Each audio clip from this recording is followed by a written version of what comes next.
Hi, welcome back to the Elyse DeLucci Show. I'm your host, Elyse. Welcome to my living room. We are live on the Upper East Side of Manhattan. Hope you're doing well. Episode 9. This is what we're talking about today. Do you think you can make him fall in love with you? There are some things that people do that actually work, so we'll get into that.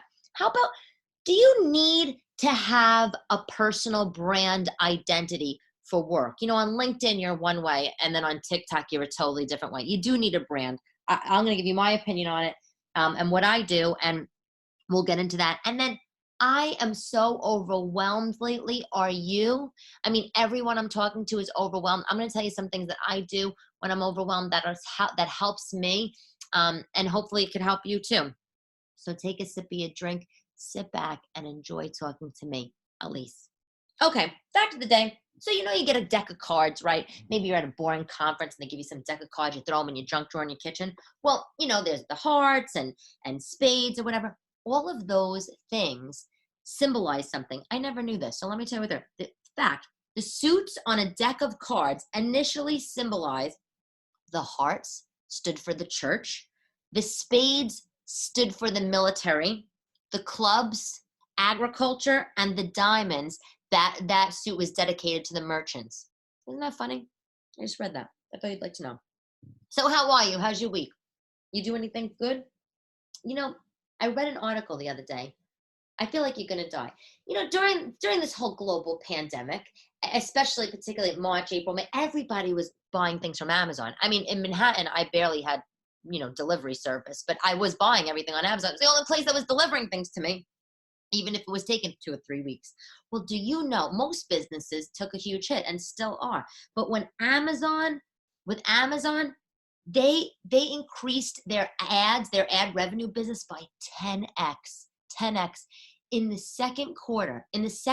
So the second quarter, April, May, and June, Amazon made just from their ad business over $4 billion. And by the way, if you don't know what I'm talking about, Amazon ad business, so you go on Amazon and you type in socks, you're going to see a search results page with all socks on it. Well, let me tell you something. Guess what? A quarter of those search results on that page are ads. Those are all sponsored placements. So if you have a sock company, ABC Socks, and you want to advertise, you want to do a sponsored listing, there you are. You're coming up in the search results page. You're paying Amazon to do it. And during the pandemic, everybody was jumping on the Amazon bandwagon, and they made 10 times the amount of money they normally make. Isn't that wild? Anyway, so I got a manicure this weekend, and and I usually get my manicures, like square and, with the same colors like Bordeaux, Essie, or Marshmallow, or French. And as I was picking out the colors, I was like, you know what? I really want to try these long rounded nails. I know I'm late to the party on this. Like, do you have these nails? Are you into it? Like these almond shape, this ballet shape nail. It's so beautiful. Like it's a little short. First of all, here's my thing. It's a little sharp. Okay. I don't know if it's so practical. It's a little sharp, and they're long. They're long. Like my nails, I like them to be like, nice and long-ish, but I have to work. I have to take care of my kids. I can't be having claws, but I'm drawn to them. I like them. They're so 1982, circa 1982, like tips, like with a flamingo airbrush. I'm so into it. They're like the Cardi B style. But how do you do things? This is the thing. How do you empty the dishwasher? Do you have these? How do you go to the bathroom? How do you pick up Legos? Your kids drop what do you like? You got little talons on your hands trying to pick up the Lego. This is why I don't have them. So what I did normally is I settled on Marshmallow and Square. And I'm annoyed because I like to change, but oh God. Anyway, I should get press-ons. You probably do the press-ons, right? Anyway, okay. So listen, how about this? Did you ever really, really like somebody and you don't know if they really, really like you back, but you kind of want them to fall in love with you? Everybody has been through that, right? Or did you ever think about how you can make him fall in love with you? And look, this isn't covert manipulation tactics I'm talking about here. This is just like genuine thoughts that girls have. And it's not teeny bopper thoughts. I mean, listen, I met guys, I was so crazy about them. And then I was like, I know they like me too, but it's like, ooh, but how can they love me? Well, I don't even know if it's a thing. If you can make somebody love you, it actually sounds a little aggressive. But people say that love is an action word. It's not a thing. It's an action word. So in my opinion, if you want to make the love happen with somebody else, you can't just sit around and wait for Pepe Le Pew, to all of a sudden get love eyes and start bringing you roses because he fell in love with you just one day when he woke up. I think if there's someone you really like and you want them to be into you more, I think we could take some action about it. Don't you? And no, by the way, that does not mean blowing up his phone all day long or texting him on your lunch break as you're standing in line at Chipotle looking for a burrito and you text him, should I get steak or chicken today? No. Don't, not that, not that kind of thing. But there's other things you could do. So I was researching this idea because I don't know. I don't know. We should all have people fall in love with us, right? There's no love potion number 9. And of course, there's attraction and hormones that have to factor this in, but there is science. And I don't know if what I'm about to say guarantees the science part of love, but the things that I'm about to tell you are proven that if you do these things with a man, they will be more interested in you. So the first thing is the law of scarcity. This is an economics term, and all it really means is if we desire, if what we want, what we desire is in limited supply, the value increases significantly, right? Hello, like if you get a box of chocolate, there's 2 chocolates in there, you eat 1 chocolate, you're like, you can't even wait to get to the next one. Then when you eat the next one, you're like, oh my God, there's no more chocolates. What am I going to do? You can't wait to get the next box. Then, of course, you have someone gives you a box of Russell Stover's with this 10,000 chocolates in it, the giant chocolate red heart. You barely eat them because there's so many in them. You can keep going back. So the same thing with guys. So basically what I'm saying is don't be available to him 24/7. This is hard for me. Because I'm like, oh, I like you. Here I am. Come on over. But the law of scarcity, this is the thing. The other thing, number 2, how about when you see him, be on, radiant, smile, listen, and then be busy for the next few days. So it's like, it's a little bit of the first thing, the law of scarcity, but it's like really show up, be alive, be positive, be energetic. Don't be crazy, but don't be Richard Simmons, but be yourself, be wonderful. Don't be negative.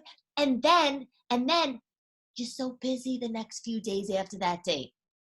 I'm telling you, he'll be loving you. He'll be loving you. And then the other thing that I read is if you see the guy or see the person for who they really are, like, and I get this, like, you can't really feel loved. No one could really feel loved if we're not being seen.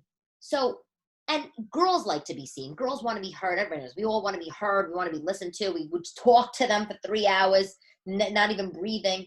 But men actually want the same thing. Maybe not the 3-hour talking, but they want to be seen. They want to be heard. So ask them questions. If you ask them questions, this can help them fall in love with you. It's a thing. And in my previous episode, I don't know if it was episode 7 or 8, I talked about this couples card game called So. And that's one of the reasons why I like it so much. Because it's not just a game to pass the time. Like you playing Guess Who. It's a game that really helps you to get to know the other person. And people, for whatever reason, we all like talking about ourselves in some regard. Not necessarily publicly, but you know what I'm saying. Anyway, there was this famous psychologist, right? His name was Arthur Aaron. And he made a conclusion. He basically said, if you want to keep love alive, or if you want to spark love, we have to keep being curious about the other person that we share our lives with. We don't want to try to fit them into something, he was saying. We want to be curious about them. What makes them tick? What are their hopes and dreams? And if you ask them questions, they're disclosing more of themselves to you.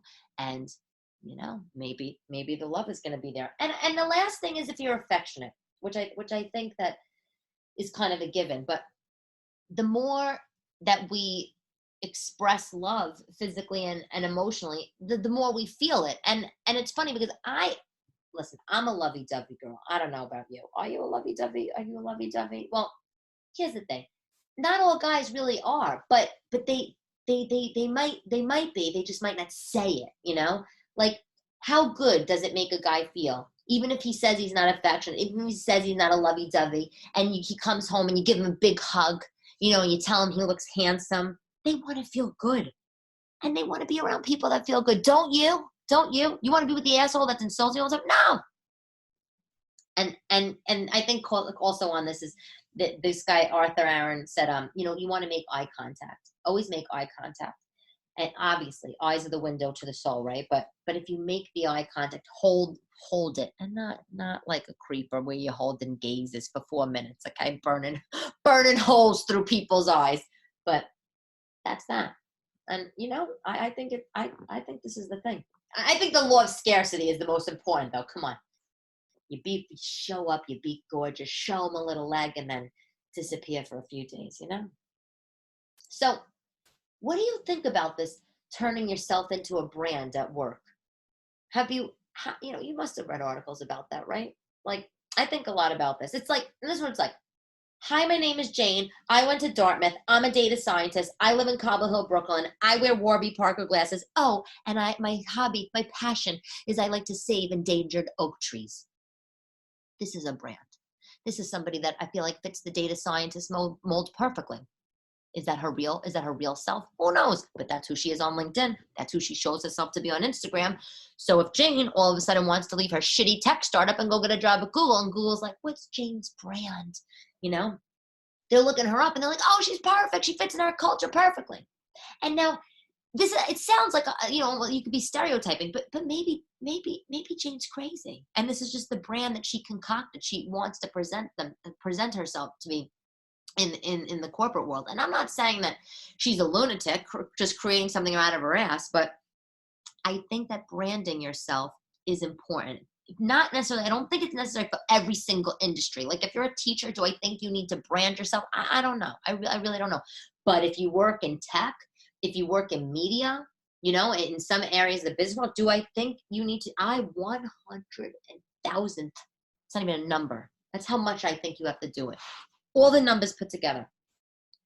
I don't really talk a lot about on my job on TikTok. I'm not going to talk about it here either because, well, maybe one day, but not now because, I don't want to get fired. If they find me, they'll be like, Elyse, come to the office. We found this podcast. And I'm like, oh, shit. But I work in the corporate world. I think I did mention, though, maybe last week that I worked in tech and in digital. So that's sort of the industry I'm in. And I don't fit into that mold. I mean, hello, have you heard me? Have you heard me? I mean, I know most of you haven't seen me in person, but I mean, I would like to wear leopard play suits and marabou fur slippers with heels on them. I mean, that's my idea of glamour and casual wear. Okay. But here's the thing. So here's me. We have Jane, and then here's Elyse. Elyse wears leopard jumpsuits, hoop earrings, draws lip liner outside her lips. I mean, are you going to want to hire me? Are you going to want to hire me for a tech person at your company? I don't know. You tell me. But at work, Elyse dresses mainly in black. I wear something sort of career quirky, always a blazer, or I always have one in my office. I wear my glasses.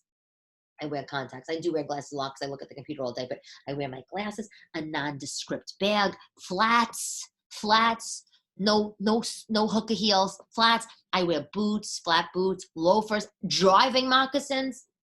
And listen, and while I love my career and I'm dedicated to my job, that's sort of a role I play. That's sort of just that look is what I play. I mean, and that's my brand aesthetically. That's my brand aesthetically.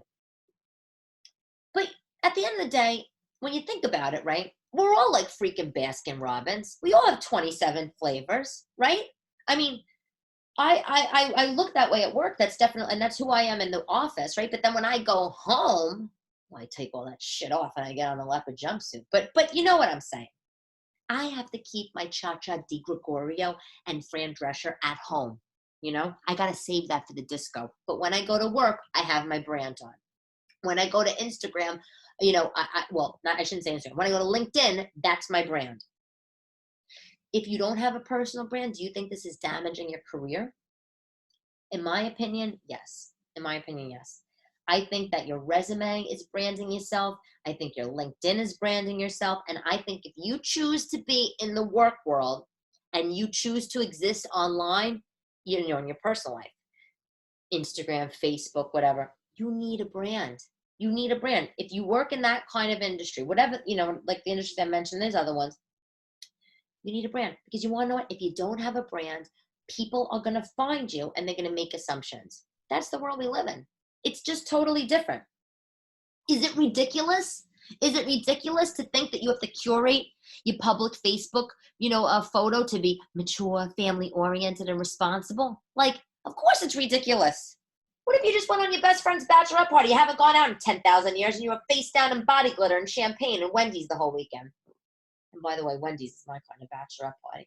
But what if you did that and you broke free? You broke free out of your nest and you want to show the world what a skanky hooey you are for a weekend, right? But you can't. But you can't do it. You can't, because that might not bode well for your brand, your personal brand's identity. Like Jane, the data scientist, her boss Harry doesn't want to see her face down in body glitter, champagne with Wendy's all over her face.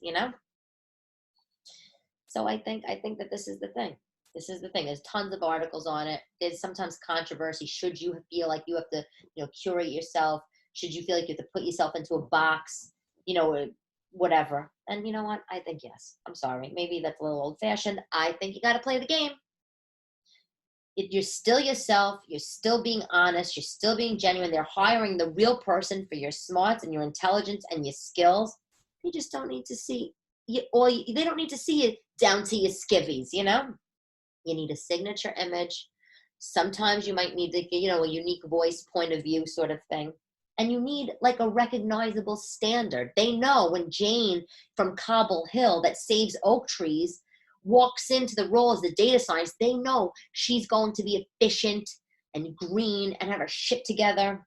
And she probably has cute stuff. She probably buy some stuff in anthropology, I think if you do not have a brand, I think you run the risk of not climbing the corporate ladder and not making a name for yourself at work. So, I'm in my late 30s.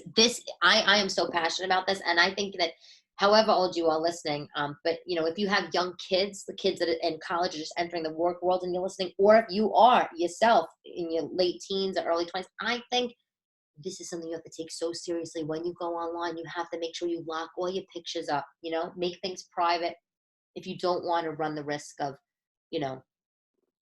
affecting your brand. Oh yeah, there's so much. It's so confusing. And on that note, even that notion is overwhelming to me, right? Are you ever overwhelmed? I mean, you must be. Listen, it's almost kind of not fair to say, because everyone right now during COVID is overwhelmed. Everybody is just completely overtaxed, whether that's you're at work or you're doing remote school and in-person school. You're doing this blended learning with your children. Whether, who knows, maybe you changed jobs, maybe you picked up an extra job. Everybody is so taxed. But I do feel overwhelmed a lot. Like, I just sometimes feel like there's too much to do. My mind is racing. There's chores and bills and kids and family obligations and needy relatives and then more bills and then taxes and my pants that don't fit. I mean, it just never ends, You must feel the same way. But what do you do when you feel overwhelmed? I mean, just thinking about this, I know my blood pressure has gone up. By the way, I bought a travel blood pressure machine the other day. It's very good.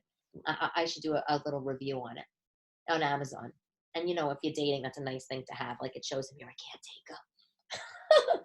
But anyway, here's the thing. The reality situation is overwhelmed. This is what I try to tell myself. Overwhelmed is just a breakdown of my thoughts. It's not my life. So, and I think that that's good. I wanted to tell you that. Like, when you're feeling overwhelmed and you just want to pull your hair out of your head and you're just like, oh my God, my life is so crazy. No, being overwhelmed, it's just a breakdown of your thoughts.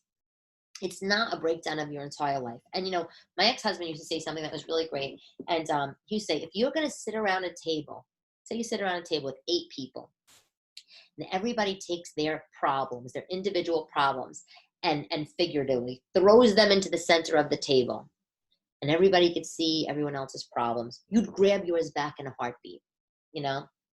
I think that's really true. So I think I also, I think that that's something to keep in mind when you're overwhelmed. And something I also like to think about is when I'm trying to juggle a lot of stuff, I just think that, you know what, I tell myself that people want me to succeed. You have to say that to yourself. Your family and your friends want you to succeed. You have to give yourself that kind of positive affirmation. I'm not saying freaking put, boards all over your house, mood boards or whatever they call these things, and quotes everywhere. I think you just have to tell yourself, people want to see you succeed. And listen, do you have some haters around? Of course you do. Of course you do. Because you're fabulous, and everybody has a couple of haters. But everybody, for the most part, wants to see you succeed. And if they're not, they're fucked up, and then you need to give them a therapist number. Okay? But also, the thing that really helps me is I prioritize. I make lists. I try to keep my hobbies. I don't abandon my hobbies. I try really hard not to abandon my hobbies, even though I have kids and everything. And you know what? I also have learned to say no. You got to learn how to say no. If somebody's like, you want to go pumpkin picking? I know you just went last weekend, but you want to go pumpkin picking? It'd be so fun. Come on. We'll take all the kids. You got to say, no. I already went. I have too much going on. I'm going to do a little self-care. You know what I'm saying? Also, the last thing is, this is going to sound, corny if you're not into meditation, but I used to not be, and I used to roll my eyes and think it was so corny, but then I got into it. Mindful meditation. I know it doesn't sound like I meditate. I know. One time I was at a work function, right? And I was like a little off brand for a moment, okay, because I had a couple of cocktails and people were talking about meditation. And I was like, oh yeah, I'm Zen. I meditate. Yeah, I meditate. People were like, you are not Zen. You are the furthest thing from Zen. But there's a guy, his name is Thich Nhat Hanh. He would have been the Dalai Lama if the Dalai Lama process wasn't so politicized, but he's really into this mindful meditation. You could Google him. You could Google mindful meditation. It's all over. I mean, you probably know it, but I really try to do it. I have a couple apps on my phone, and 5 or 10 minutes a day. It really does make me feel better, Anyway. Okay.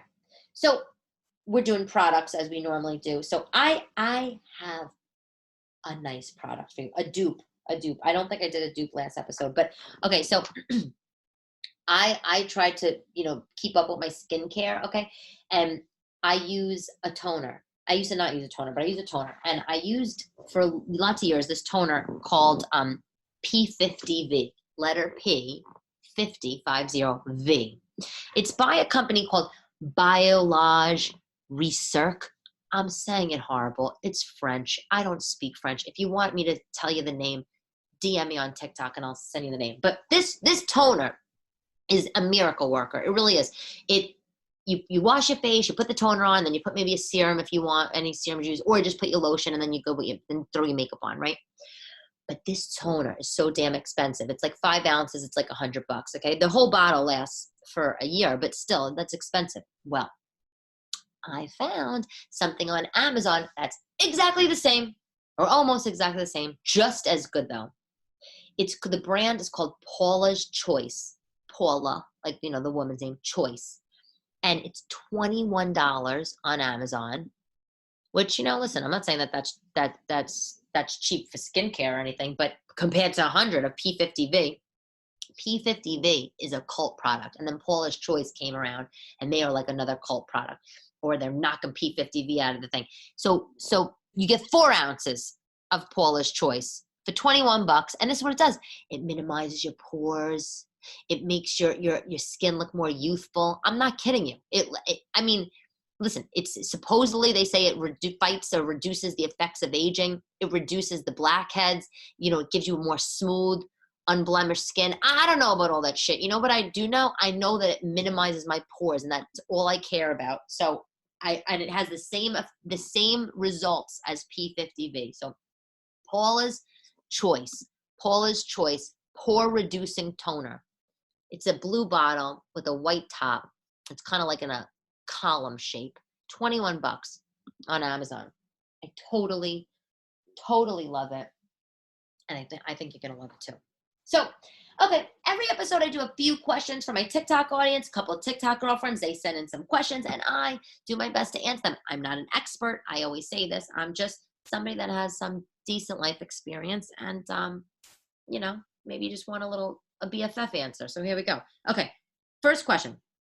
Elyse, once we're able to travel freely, where are you going to go first? A girl can dream. Okay, I love this question. I love this question because it's not heavy. I love it because it's not heavy. I just watched last night Woody Allen's Midnight in Paris. By the way, huge Woody Allen fan. So I'm going to say that I would go to Paris. Let me tell you something. A few years ago, I went to Paris, okay? It was wonderful. The hotel I stayed at, oh my God, you got to look this place up. I'm not kidding you. And if you go to Paris and you're going to splurge, you got to stay at this hotel. It's called the St. James Hotel. So Google Paris St. James Hotel. St. James, Paris. It's a French chateau. It is so schmancy. It is in the 16th arrondissement, because in Paris, you have these arrondissements by numbers as opposed to neighborhoods. It is the most beautiful chateau. Oh, I haven't even seen chateaus because, I was born in Brooklyn. I don't think there's chateau trees in Brooklyn. There's no chateaus in Brooklyn.